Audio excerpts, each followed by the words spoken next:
What's up mga guys, for today's video, gusto ko lang i-share sa inyo guys kung bakit walang panel yung CB150R natin. Ayan, naka-backlash. So dito tayo ngayon kay Sir, kay Dan Gage Repair. Ayan, dito sa Dasma yan guys. So malapit lang dito siya sa area namin. Kaya pinuntahan na namin siya kasi hindi ko na makita yung ating panel, no. So wala siyang speedometer, gas, tsaka yung RPM. Ayan, yun yung nawala. At yun nga guys, sabi niya sa akin, sunburn daw yung nangyari dito sa panel natin. So kinabahan ako, akala ko bibili ako ng isang buong panel. So ayan, buti na lang nakita natin si Sir sa may Facebook, sa group page ng CB150R. Nakita natin meron nag-recommend na na gumagawa siya ng panel. So ayun guys, highly recommend ko si Sir. Yan, lalagay ko sa description yung contact niya, tsaka yung location niya. Tapos message nyo na lang siya pagka gusto niyo magpagawa sa kanya. Kahit anong panel guys, kaya niya gawin. Mga click, mga sniper, basta guys, digital, kaya niya gawin. So ayan, dito guys, basic lang sa kanya. Pinabaklas lang niya yung natin, yung panel ko. Ayan, so makikita nyo guys, dilaw na dilaw yung ating panel, no. So talagang lapad na talaga ng pagka burn ng ating panel. Ayan. So matanda na kasi guys yung CB150R natin, almost 10 years na siya. At minsan hindi natin siya naalagaan. Hindi natin maiwasan na nakabilad sa araw. Yun pala yung noon, cause noon. Lagi nakabilad sa araw, direct sunlight.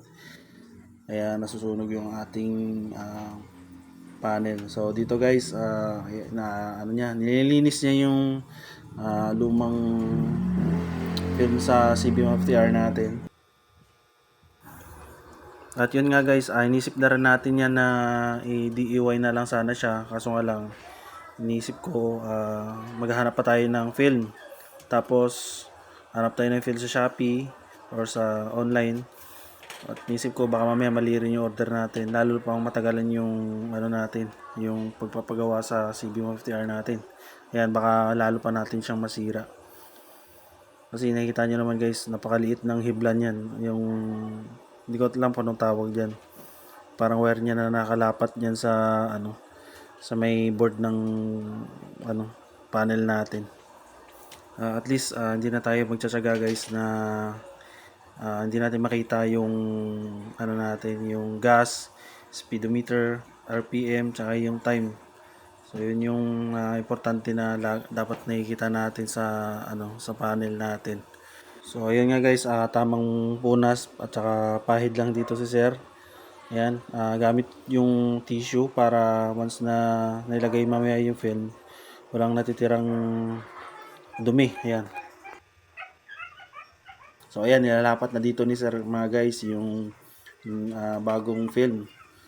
So ganun lang pala siya ka ka dali yung pag palit ng film. Pero ang yun nga guys, sinabi ko kanina, doon yun mahirap sa part na magbabalik na ng maghihinang ulit ng hebla na yan. Hindi ko alam kung anong tawag dyan. So kay Sir, Manila sa kanya, napaka basic lang sa kanya. Yan, halatang sanay na sanay sa pag ayos ng mga gauge. So ganun, ayan. So tinanggal niya na yung So binalik niya na yung guys yung dito. Ayan, nilalapat niya na. So ganun lang kadali kay Sir, no. Dito, nakikita ko nga, akala ko matagal yung paggagawa na ito eh. Pero saglit lang talaga kay Sir. Ayan. So kung gusto niyo guys magpagawa sa kanya, message ilalagay ko sa description yung number niya, kontakin niyo na lang siya. Ayan. So kita niyo guys, pinapasok niya na yung yung parang hibla na wire. Ayan. Pinapasok niya doon sa pinaka-board. Tapos ihinang niya yan guys. So doon tayo mahihirapan kung sakaling i-DIY natin siya. So ayan guys, binibidyohan na lang natin siya para meron tayong reference, no. So ayan, hininang niya na siya guys, hininang niya na. Ayan, basic lang kay Sir.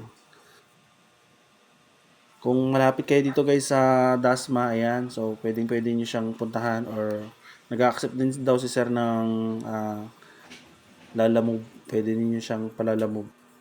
Dito, nakapagana na ni sir. Ayan. Binabalik niya na sa case yung ano natin, yung panel natin.